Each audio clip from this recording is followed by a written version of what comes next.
Ya, selamat datang kepada para peserta webinar menembus publikasi ilmiah P3M Politeknik Negeri Batam. Selamat bergabung dengan kami. Mudah-mudahan pertemuan kali ini bisa memberikan manfaat bagi semuanya. Sebelumnya, izinkan saya untuk menampilkan dulu slide presentasinya.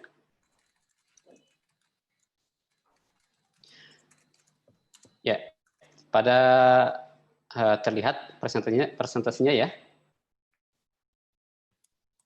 Baik, pada pagi hari ini kita akan coba mendiskusikan tentang ways to avoid plagiarism in research paper, ya, bagaimana kita menghindari plagiarisme dalam sebuah paper ilmiah, paper penelitian, ya. Ini penting untuk diangkat, kegiatan ini penting untuk diangkat karena ya ini terkait dengan bagaimana kita integritas, terkait dengan integritas kita sebagai dunia akademisi, sebagai bekerja di bidang akademik ataupun di non akademik sekalipun, bagaimana kita melakukan hal-hal yang baik, yang legal, yang bisa menghargai karya orang lain.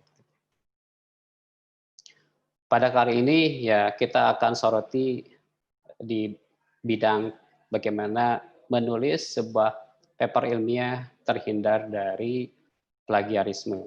Tentu kita bisa menghindarinya kalau kita tahu koridor-koridor atau konteks tentang plagiarismenya sendiri. Gitu. Oke, hari ini kita akan lihat ya plagiarism itu apa secara definisi, kemudian tipe-tipe plagiarism itu bagaimana, apa saja, kemudian konsekuensi dari plagiarism itu bagaimana, apakah yang bisa kita kalau kita melakukan plagiarism, apa yang terjadi pada diri kita atau apa dampaknya terhadap kita. Kemudian bagaimana step-step mudah kita menghindari plagiarism. Yang terakhir ya kita ada conclusion-nya. Oke, kalau kita melihat dari sisi definisi bahwa plagiarisme itu adalah kegiatan memperoleh atau mencuri pikiran, ide, bahasa, dan ekspresi orang lain secara tidak sah atau ilegal.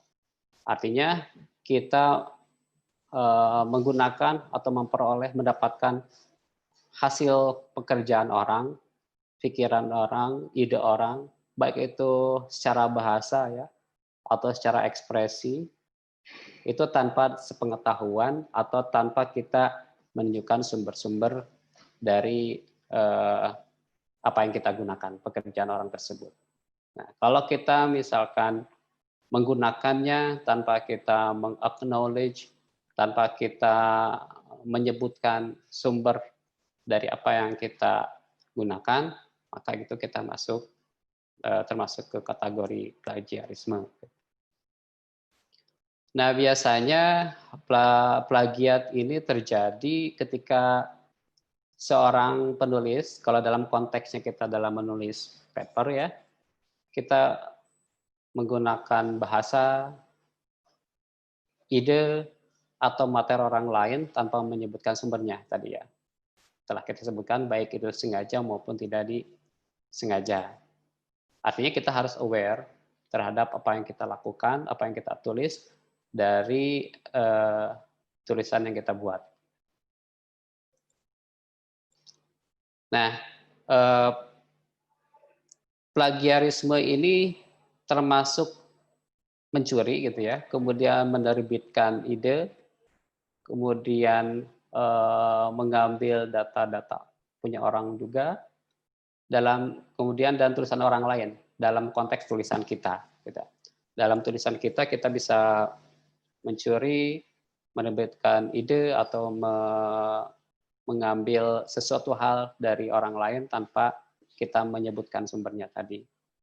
Kemudian menyalin dokumen pun masuk dalam kategori plagiarisme. Gitu ya. Artinya kita menulis dokumen punya orang, gitu ya.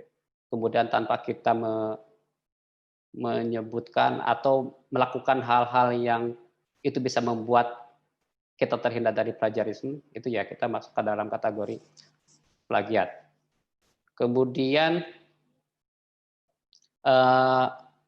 kita memberikan nama pada karya orang lain. Artinya kita misalkan ada karya orang lain atau kita kita tidak ikut terlibat dalam aktivitas baik itu penelitiannya atau dalam aktivitas penulisannya atau dalam aktivitas membuat sebuah tulisan, itu kita tidak terlibat sama sekali. Ide, pikiran, aktivitas penelitian, penulisan, artinya nothing to do gitu ya.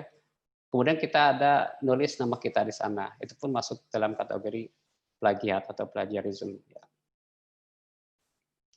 Nah, tipe-tipe yang masuk kategori plagiarism itu atau plagiat itu ada beberapa. Pertama adalah memparafrase tulisan orang, ya, atau paraphrasing gitu ya. Parafrase itu adalah kalau kita lihat tindakan menulis ulang teks atau kalimat dengan kata-kata kita sendiri. Artinya, misalkan kita ingin telah membaca sebuah jurnal paper dari jurnal tertentu atau dari proceeding tertentu, kemudian ada hal-hal yang menarik yang ingin kita tuliskan dalam paper kita karena memang terkait erat dengan bidang penelitian kita. Kemudian misalkan ada satu paragraf yang itu sangat penting bagi tulisan kita. Kemudian kita memparafrasenya, gitu ya. Kemudian kita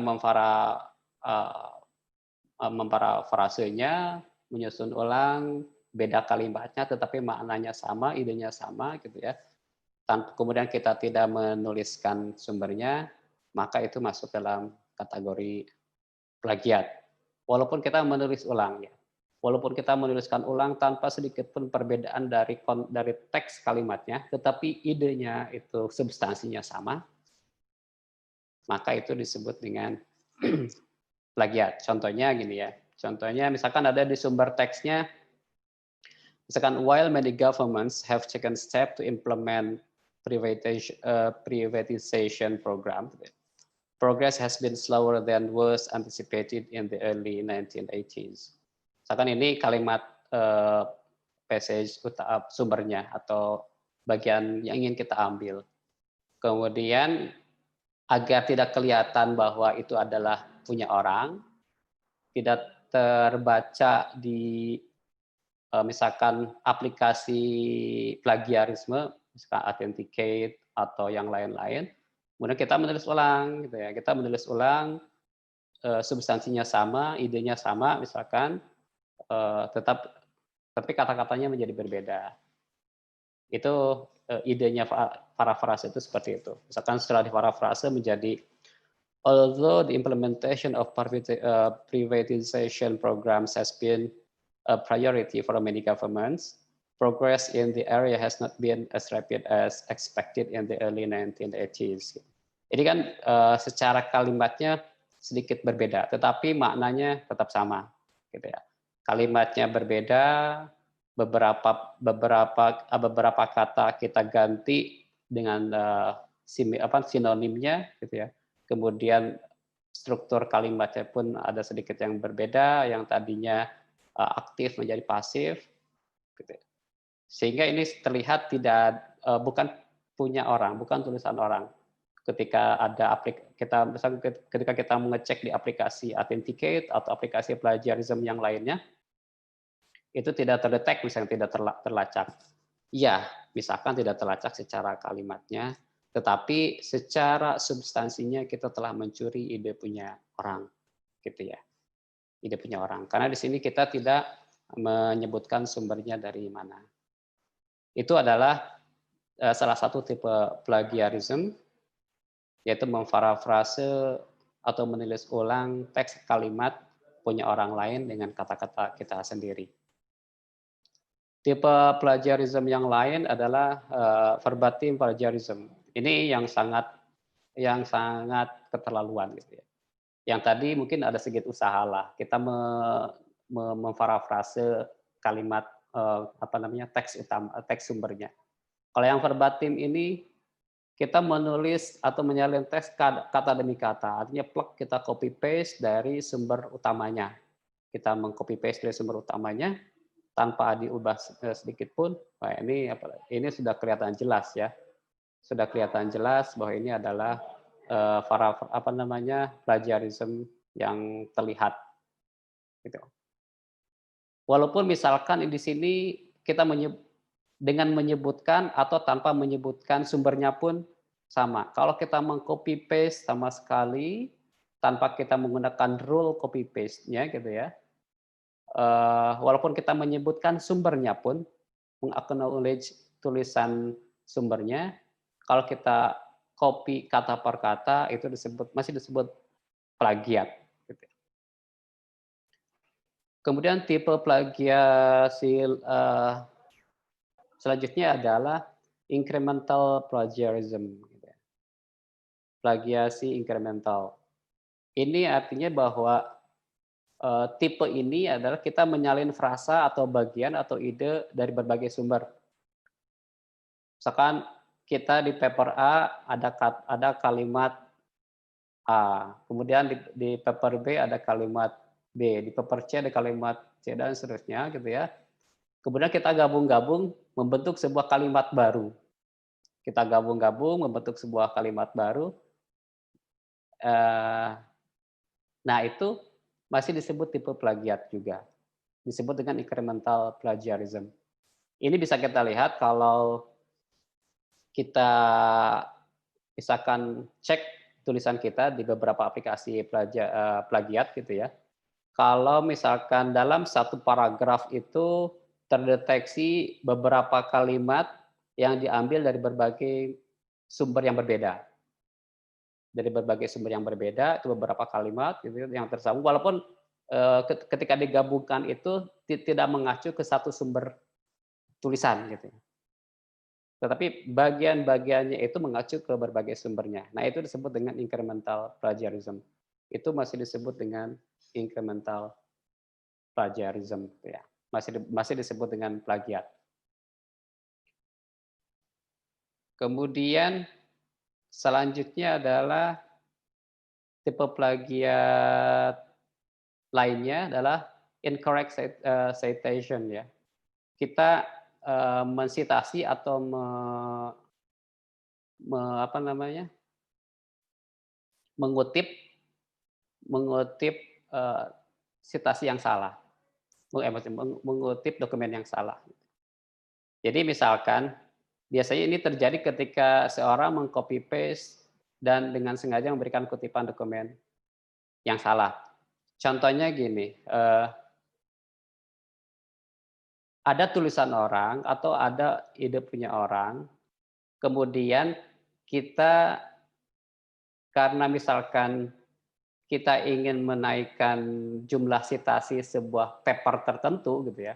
Misalkan tulisan satu kalimat tersebut itu adalah dari paper A ya. Kemudian kita ingin menaikkan jumlah sitasi paper B. Padahal terus kemudian dalam tulisan kita dengan sengaja menulis bahwa kalimat tersebut itu adalah sumbernya dari paper B. Padahal harusnya dari paper A. Itu kan incorrect citation. Itu ya plagiat, disebut dengan plagiat juga. Itu kecurangan. Artinya tindakan kecurangan menggunakan sitasi yang salah untuk menaikkan jumlah sitasi paper A paper B padahal itu adalah tulisannya di paper A gitu ya. Atau kita membuat atau menulis referencing styles-nya itu tidak sesuai dengan aturan yang ada, yang sudah dibakukan. Gitu kan. Referencing style itu yang sudah baku itu ini seperti Harvard referencing style gitu ya. Apa tuh American Psychological Association gitu kalau nggak salah ya. Kemudian ada MLA, IEEE, IEP, American International Physics gitu ya, kemudian MHRA dan seterusnya. Ini sebenarnya ada beberapa lagi yang memang standar digunakan untuk menuliskan referensi gaya referensinya.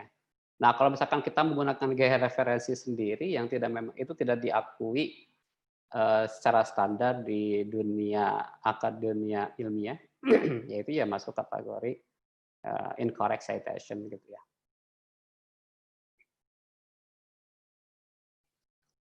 Kemudian tipe plagiarism yang lain adalah self plagiarism atau kita memplagiat tulisan atau hasil karya kita sendiri. Gitu. Biasanya ini terjadi ketika seseorang menggunakan karya sebelumnya atau memparafrasikannya tanpa menginvestasikan waktu untuk melakukan penelitian. Artinya contohnya misalkan kita eh, sudah menulis, tapi ini sebenarnya ada beberapa eh, kalau dalam bahasa fikih di agama itu ada beberapa ikhtilaf gitu ya. Ada beberapa madhab yang menyebutkan bahwa kita menuliskan misalkan di TA kita, misalkan TA atau tesis atau disertasi itu ada kita telah melakukan sebuah riset. Kemudian kita ada reportnya, reportnya tesis atau TA atau misalkan disertasi. Kemudian kita membuat journal paper atau conference paper gitu.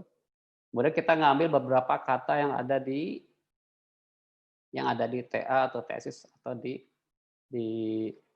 apa namanya di disertasi tanpa mengubah atau tanpa menyebutkan sumbernya atau tanpa menginvestasikan waktu untuk melakukan improvement-nya. Itu disebut dengan self plagiarism. Nah ini beberapa yang ketat itu menyebutkan bahwa ini tidak boleh. Gitu. Karena ini self plagiarism. Jadi kalau misalkan kita ingin tidak masuk ke dalam self plagiarism ya, kemudian kita ya parafrasekan, kemudian kita tuliskan sumbernya, misalkan sumbernya dari tesis atau dari TA atau dari disertasi, atau kita melakukan improvement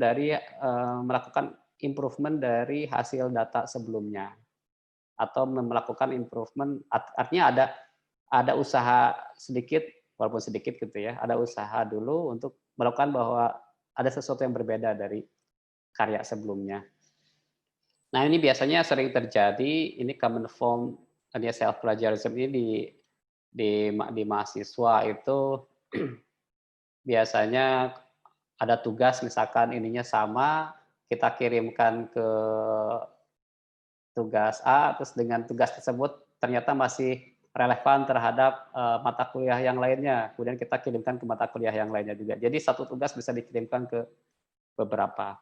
Ini pun disebut dengan self plagiarism, itu tidak boleh. Atau misalkan kita mem-paste atau mengambil section atau paragraf dari pekerjaan sebelumnya yang sudah dipublish atau yang sudah disubmit gitu ya, menjadi tulisan baru. Itu pun ya itu nggak boleh juga. Kecuali kita memparafrase kemudian kita mensitasi gitu ya. Atau kita menggunakan data atau ide dari ya tadi contoh yang tadi dari hasil pekerjaan master, kemudian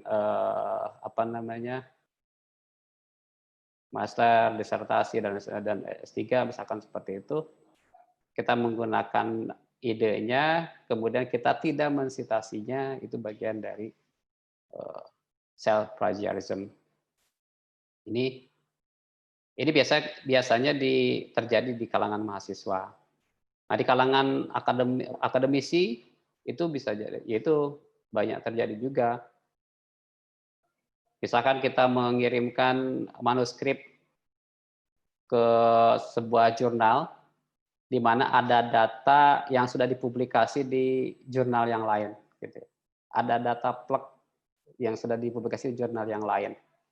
Tanpa mensitasi. Ini kuncinya adalah mensitasi. Kalau kita mensitasi, itu atau kalau kita mengutip, menuliskan sumbernya, itu ya sudah beres sebenarnya. Tidak ada lagi kategori plagiatnya. Nah, konsekuensinya ini plagiarism ini atau plagiat ini bisa merusak reputasi mahasiswa atau dosen ataupun menulis konten, pemilik bisnis, peneliti, juga akademisi. Ya bisa jadi ini menimbulkan kerugian finansial atau kerugian yang lainnya. Ini mungkin banyak banyak cerita juga di ya dunia akademisi gitu ya, ada mahasiswa dicabut kembali status S2-nya atau S3-nya atau S1-nya karena disinyalir tulisannya itu adalah mengambil punya orang gitu ya. Atau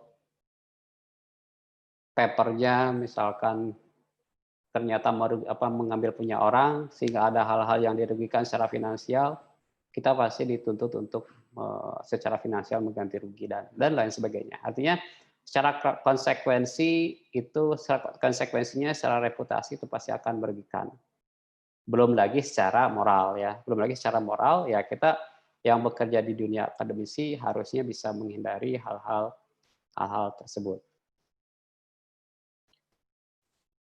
Baik, nah sekarang bagaimana kita bisa menghindari dari plagiasi tadi ya. Jadi kan ada beberapa tipe plagiasi. Itu pertama kita memparafrase gitu ya, tanpa kita menyebutkan sumbernya dari mana. Yang kedua adalah verbatim, kita bukan menulis ya, mengcopy paste kata per kata tulisan punya orang. Kemudian ada incremental plagiarism juga.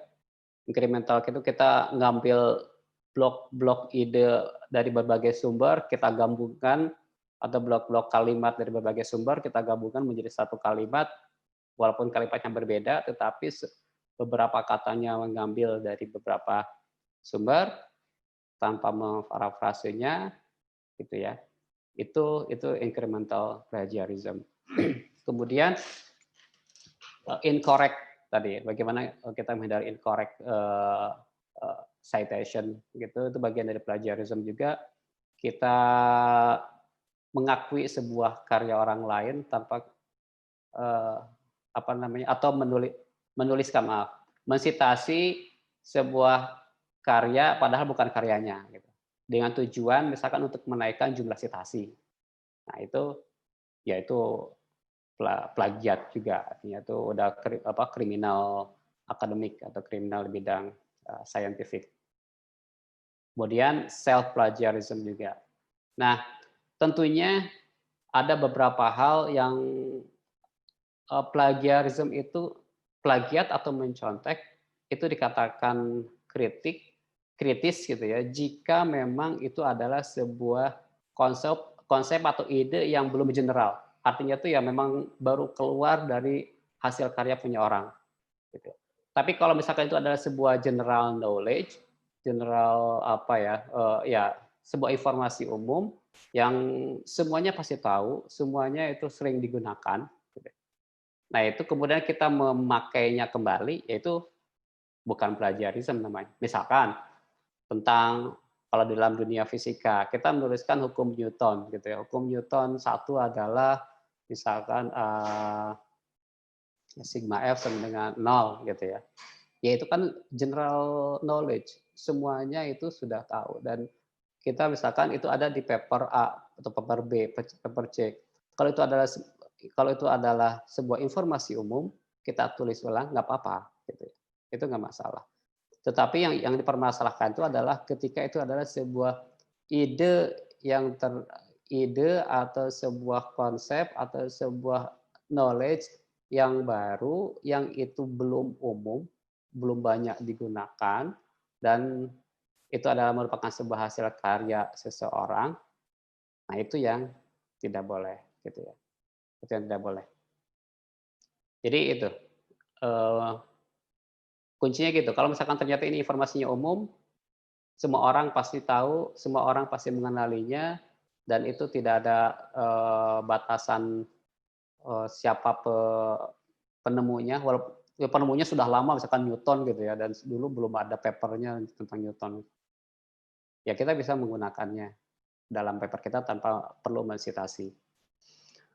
Nah, sekarang sehingga ada beberapa langkah yang bisa kita lakukan agar kita terhindar dari plagiat. Pertama ya harusnya bahwa tulisan kita, apa yang akan kita tulis itu keluar dari ide orisinal kita.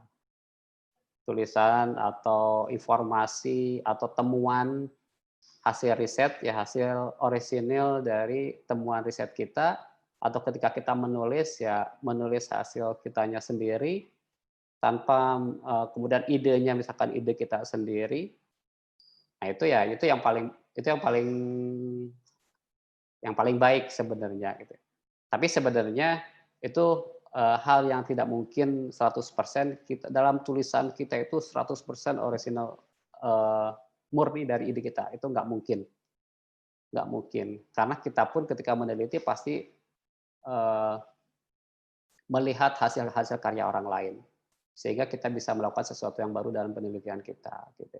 Ketika kita menulis, pasti kita sudah membaca tulisan-tulisan orang, sehingga kita punya ide untuk menulis sesuatu. Artinya come up with original ideas itu agak-agak sedikit impossible 100% dalam tulisan kita. Pasti kita butuh informasi-informasi dari sumber-sumber yang lain. Yang kedua, agar kita terhindar dari plagiarisme, ya tadi, memparafrase.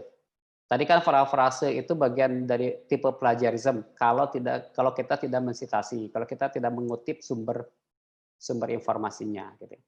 Tetapi parafrase sendiri sebenarnya adalah bagaimana kita menghindari dari plagiarismenya sendiri sebenarnya gitu ya. Dengan syarat yang ketiganya adalah cite your sources. Kita harus mengutip atau menyebutkan informasi sumber utamanya. Gitu ya. Ketika kita menulis parafrase, artinya kita menulis ulang kalimat-kalimat yang ada di tulisan di paper A atau di jurnal A, gitu ya. Tulis ulang dalam kalimat kita sendiri tanpa mengubah substansi maknanya. Kemudian kita tuliskan sumber utamanya dari tulisan kita. Ya. Jadi ada tiga cara bagaimana kita menghindari dari plagiat. Baik itu ini terhindar dari self plagiarism gitu ya. Artinya kita bisa menghindari dari memplagiasi diri sendiri. Artinya kita menulis men-cite atau mengutip sumber utamanya. Walaupun itu adalah sumber utamanya adalah punya kita sendiri. Kemudian kita juga tidak ada wrong citation. Jangan pernah untuk salah menuliskan sumbernya. Baik itu dengan sengaja maupun tidak sengaja. Kita harus meneliti, membaca sumbernya dengan pasti, kemudian kita menuliskannya dengan sumbernya itu dalam tulisan kita. Berikutnya, bagaimana kita memparafrase. Jadi kuncinya, pertemuan hari ini adalah sebenarnya kuncinya adalah untuk menghindari dari plagiat adalah bagaimana kita memparafrase kalimat punya orang. Kemudian kita mensitasi. Gitu ya. Memparafrase, kemudian kita mensitasi. Bagaimana cara memparafrase? Ini tekniknya mungkin tiap orang beda-beda, tetapi ini adalah yang umum dipakai oleh semua orang ketika memparafrase kalimat atau paragraf atau ide punya orang.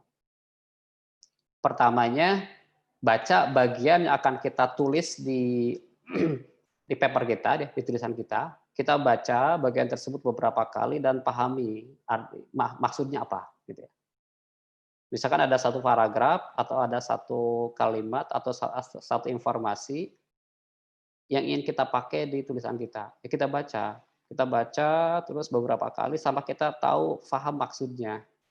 Sampai kita paham maksudnya, kemudian kita tulis poin-poinnya, konsep utamanya ditulis gitu ya dalam sebuah kertas gitu ya, tulis. atau kalau di komputer yang sengaja di komputer tulis.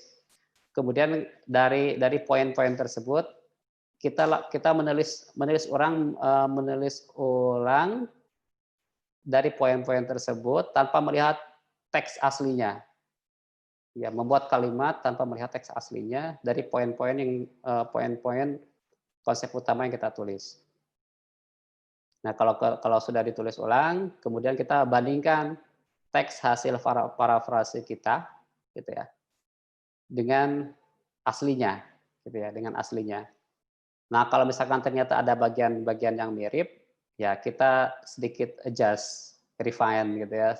Kita refine sehingga tidak terlalu banyak, tidak bisa jadi 100% tidak ada yang mirip dari sisi tulisannya, tapi maknanya sama, atau tidak terlalu banyak kata-kata yang mirip. Tidak terlalu banyak kata-kata yang mirip gitu ya. Nah, setelah kita memparafrase, baru kita cite atau kutip sumber di mana kita menemukan ide tersebut. Gitu ya. Kalau misalkan idenya ada di paper jurnal Automatic Control Engineering Journal gitu ya. Ya kita harus tahu itunya, papernya, judul papernya apa, kemudian authors-nya siapa saja, kita harus tahu, kemudian kita tuliskan dalam tulisan kita. Contohnya ini ya, contohnya kita memparafrase. Teks originalnya, teks aslinya misalkan seperti ini. Jumlah wisatawan asing, ini sengaja contohnya yang umum, yang sosial gitu ya. Karena kalau yang teknik itu kadang mungkin yang orang sosial tidak terlalu connect dengan dengan topiknya. Tapi kalau judulnya sosial, mungkin yang engineering bisa ngelihat atau bisa connect terhadap topiknya. Contohnya, jumlah wisatawan asing dan domestik di Indonesia naik di atas 42 juta pada tahun 2017, meningkat 9%, dan tingkat pertumbuhan paling tajam sejak 2006, dan tingkat pertumbuhan paling tajam sejak 2006. Kemudian Badan Pusat Statistik melaporkan pada hari Rabu. Gitu ya.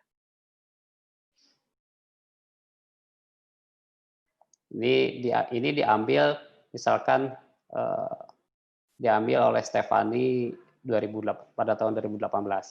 Ya. Artinya yang kita ngambil dari sumber utamanya adalah dari paper yang ditulis oleh Stefani dan kawan-kawan.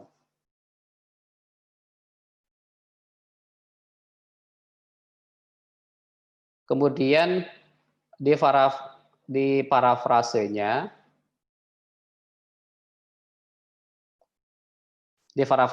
misalkan ya kita ubah yang tadinya kalimatnya informasinya yang ditulisnya di akhir misalkan, kemudian kita tuliskan jadi di awal informasinya. Di sini contohnya parafrasenya, menurut Badan Pusat Statistik, ya, kalau yang tadi di awal kan itu ditulisnya di akhir tuh, Badan Pusat Statistik melaporkan. Kemudian ini kalau di parafrase itu jadi ditulis di awal. Menurut Badan Pusat Statistik, Indonesia mengalami pertumbuhan dramatis dalam jumlah wisatawan pada tahun 2017 gitu ya. Ini secara makna kan sama gitu ya dengan bahwa wisatawan asing dan domestik di Indonesia naik di atas 42 juta. Artinya ini bisa jadi bukan bisa jadi, ini konteksnya bahwa itu adalah kenaikan yang tajam gitu ya. Makanya di sini kita tulis bahwa Indonesia mengalami pertumbuhan dramatis dalam jumlah wisatawan pada tahun 2017. Lebih dari 42 juta wisatawan melakukan perjalanan ke atau di dalam Indonesia tahun itu, mewakili peningkatan 9%. Artinya tertinggi dalam 12 tahun terakhir. Tertinggi dalam 12 tahun. Artinya bahwa di sini ada 12 tahun tuh kita mengganti informasi sejak tahun 2006. 2006 ke misalkan ke 2017 misalkan ya. Kita tulis misalkan tertinggi dalam 12 tahun. Atau berapa tahun ya. Ya ini dari 2006 ke 2017 ini berapa tahun ini kita hitung. Ini artinya bahwa ini menjadi tulisan baru yang secara tulisan itu berbeda dengan original teksnya, tetapi substansi informasinya sama, gitu ya. Nah, baru kita menuliskan sumbernya di sini kan ya, Stefani et al. 2018. Artinya kita mengambil dari paper atau tulisan yang ditulis oleh Stefani dan kawan-kawan pada tahun 2018, gitu ya. Di sini bahwa teks di atas ini kita tulis dengan kata-kata kita sendiri. Maknanya tidak berubah, kemudian kita mengutip, men-cite dari mana kita mengambil informasi ini. Nah, ini teknik mensitasi ini ada beberapa style ya, ada beberapa gaya sitasi sini. Nah, kalau yang kita contoh di sini adalah contoh dari eh, tek, apa namanya referencing styles dari APA, American Psychological Association gitu ya. Ini salah satu yang banyak dipakai juga, terutama di bidang humaniora atau social sciences. Nah, teknik citasinya apa? Ini gayanya adalah parenthetical style. Nanti kita lihat parenthetical style itu seperti apa ya. Nah, ini beberapa tipsnya. Walaupun yang tadi mungkin tips memparafrase tiap orang beda-beda. Pertama, mulailah kalimat pertama Anda pada titik yang berbeda di kalimat aslinya. Artinya kita ketika kita menuliskan ulang dari judul aslinya, apa namanya, kalimat atau teks aslinya, kita ubah memulai kalimat pertamanya itu sesuatu yang berbeda dari kalimat aslinya.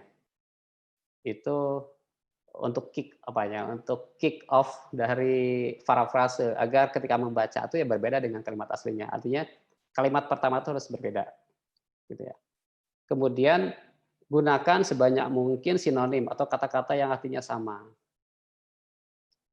Kata-kata yang artinya sama. Jadi kalau misalkan tulisannya di bahasa Inggris, kalau misalkan papernya bahasa Inggris agak sedikit hati-hati ya kalau di bahasa Inggris. Kalau kita misalkan menggunakan Google Translate, walaupun sekarang kualitas Google Translate itu sudah sangat baik, sudah sangat baik ininya, hasil translate-nya. Tetapi kita harus tahu dulu kadang makna walaupun misalkan sinonim, misalkan kalimat kata A dengan kata B ini masuk kategori sinonim. Tapi biasanya tapi kadang ada sedikit perbedaan maknanya, ada sedikit perbedaan konteks penggunaannya, kadang gitu. Jadi kita harus teliti lagi kalau misalkan menggunakan Google Translate, apakah sinonimnya tersebut tepat untuk konteks yang akan kita tuliskan kalau dalam bahasa Inggris ya. Tepat untuk konteks yang akan kita pakai di tulisan kita. Jangan sampai misalkan benar ini sinonim kata tersebut, tetapi konteksnya tidak tepat untuk yang akan di topik kita atau di kalimat yang akan kita pakai. Gitu. Mungkin sinonim yang tepat, misalkan ada 5 sinonim, mungkin dari 5 sinonim itu ada beberapa sinonim yang memang tidak tepat untuk kalimat yang akan kita buat, ada yang tepat. Gitu. Jadi kita harus merecek kembali kata-katanya.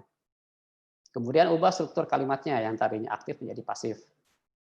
Nah, kalau misalkan ternyata ada sebuah informasi itu bisa kita pecah menjadi 2 kalimat terpisah, menjadi 2 informasi terpisah, misalkan itu kita pecah gitu. Misalkan contoh yang di atas tadi, di atas ini dipecah gitu ya. Itu jadi ada 2 informasi. Jadi ini kan di sana di atas jumlah wisatawan asing dan domestik di Indonesia naik di atas 42 juta pada tahun 2017, meningkat 9% dan tingkat pertumbuhan paling tajam sejak 2006. Jadi ini kan dianggap dalam satu kalimat. Nah, di sini dibuat menjadi 2 kalimat, 2 informasi yang dipecah. Sini kan, menurut Badan Pusat Statistik, Indonesia mengalami pertumbuhan dramatis dalam jumlah wisatawan pada tahun 2017. Ini kan ini informasi pertama, kita pisahkan dengan informasi berikutnya. Lebih dari 42 juta wisatawan melakukan perjalanan ke dan atau di dalam negeri tahun ini, mewakili peningkatan dan seterusnya. Jadi ada dibuat informasinya dipecah menjadi 2 kalimat.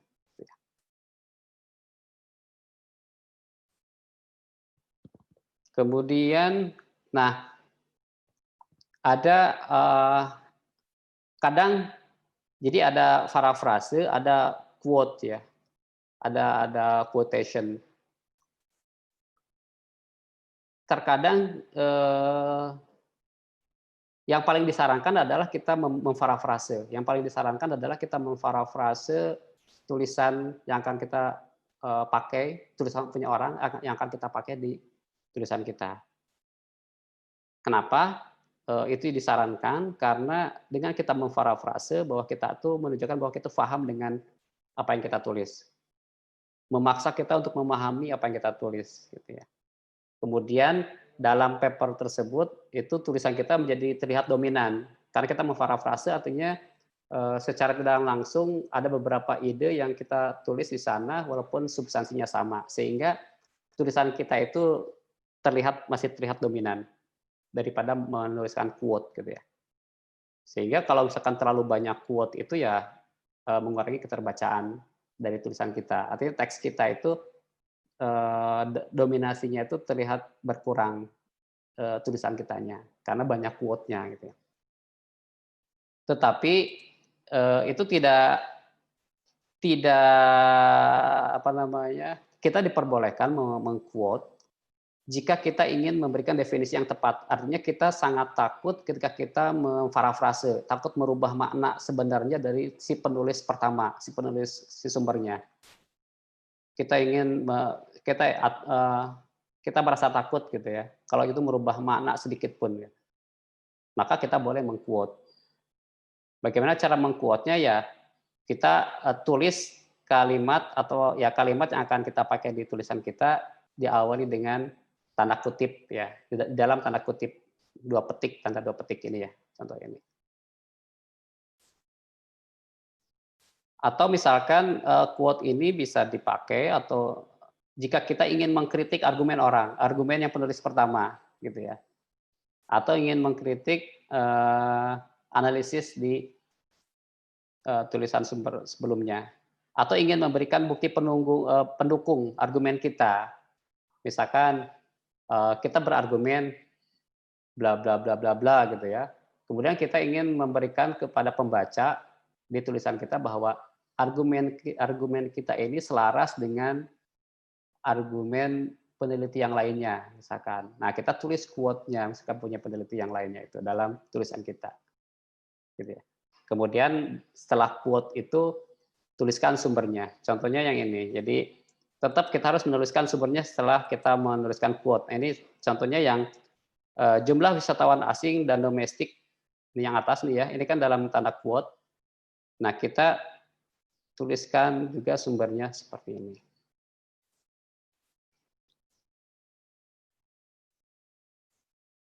Ya. Nah, contohnya yang ini. Nah, baik itu adalah bagaimana kita menghindari plagiasi ya. Kuncinya adalah menghindari plagiasi itu adalah pertama parafrase, kemudian pertamanya kita harus yang paling baik adalah ide kita, ekspresi kita yang kita tuliskan dalam tulisan kita. Kemudian kalau tidak bisa kita memparafrase punya tulisan orang, boleh. Kemudian kita jangan lupa mensitasi, menuliskan sumber utama dalam tulisan yang kita parafrase. Kalau kita sulit untuk memparafrasenya karena pertama ini adalah sebuah definisi gitu ya, kita bisa menggunakan quote gitu ya. Atau kita takut merubah makna aslinya, kita boleh menggunakan quote. Atau kita ingin sebagai informasi yang mendukung argumen kita boleh menggunakan quote. Atau kita ingin mengkritisi atau mengkritisi argumen pendapat peneliti sebelumnya, kita boleh menggunakan quote gitu ya. Nah, itu adalah sekilas bagaimana menghindari plagiasi. Nah, ini yang di akhir-akhir ini adalah teknik sitasinya. Mungkin ini bisa dibaca saja ya. Ini tidak perlu saya ulas di sini panjang. Cuman mungkin perlu ada dua teknik mensitasi citing style ya. Ada dua gayanya. Pertama tuh in-text citation, yang kedua ada parenthetical citation.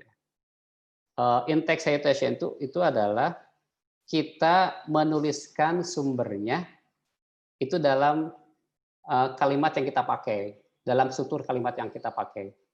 Contoh ini ya, Michelle dalam kurung 2017 states menyatakan gitu ya, atau misalkan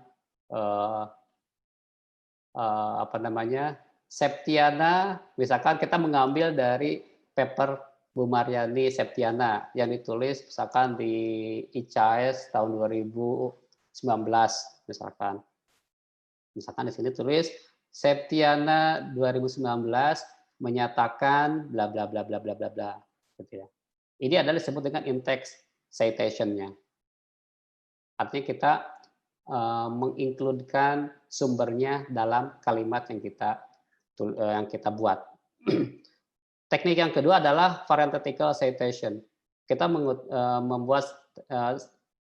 menuliskan sumbernya itu, tetapi tidak terkait dengan kalimat yang kita buat. Contohnya, misalkan sebelumnya ada kalimat, contohnya apa ya tadi ya?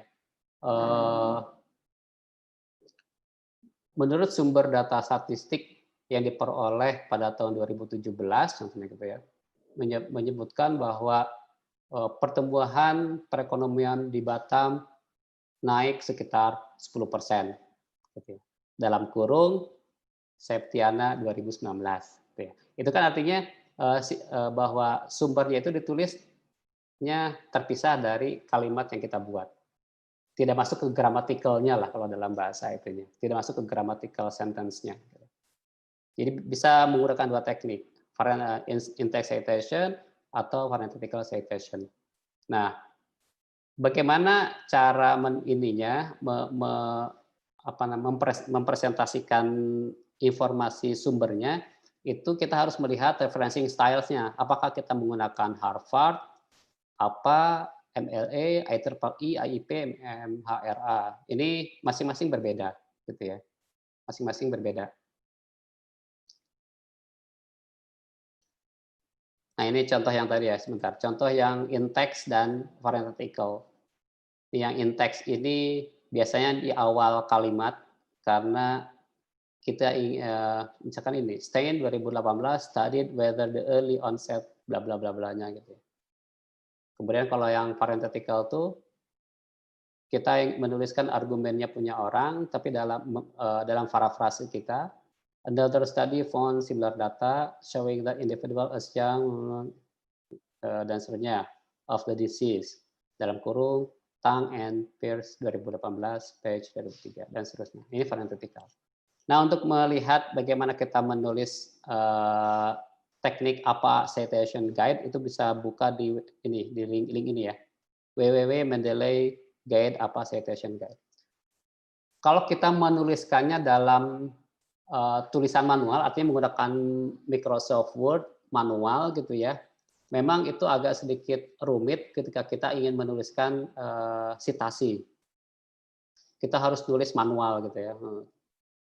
Tapi kalau kita menggunakan aplikasi Mendeley, misalkan untuk citasinya, itu sangat terbantu. Itu Mendeley akan memformat sesuai dengan teknik citing style yang kita ingin kita pakai. Apakah apa atau Harvard atau apapun, gitu, IEEE, Mendeley akan memformatnya. Atau kalau kita menggunakan latex, misalkan ya, kita menggunakan latex. Nah, latex ketika kita misalkan menggunakan stylenya IEEE, maka latex akan memformatnya sesuai dengan standar IEEE. Jadi kita tidak pusing menuliskan secara manual dan takut salah gitu ya. Nah, kalau dengan latex atau Mendeley, ya mereka akan memformatnya sendiri secara aplikasi. Gitu ya. Baik, itu mungkin sekilas yang ingin saya sampaikan pada hari ini terkait dengan bagaimana kita menghindari plagiasi, gitu ya.